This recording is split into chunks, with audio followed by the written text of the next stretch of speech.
last 6 years, whenever the budgets came out and the mid-year budgets, I created my own analytics in Excel, department by department, looking at how money has been spent. And over the last several years, I've also been pulling Freedom of Information Act requests to pull data so I could better understand what's making up the different components. The one thing that I would definitely say is what Steve just talked about. Reviewing the policies and procedures are going to be critical, because until you know how you want to spend, you can't curb how you spend. Now, there are definitely things that have been spent over the last couple of years that probably shouldn't have. The $500,000 for the district.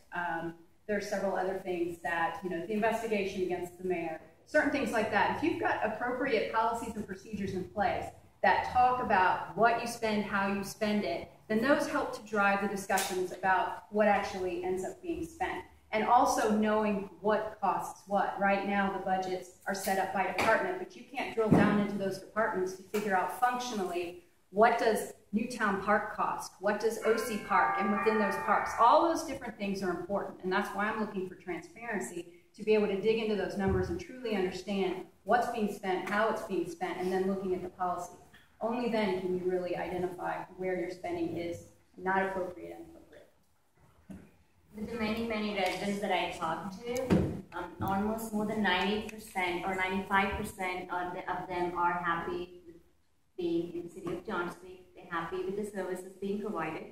Having graduated from the Johns Creek leadership, I met many residents. We approached many communities, talked to many residents.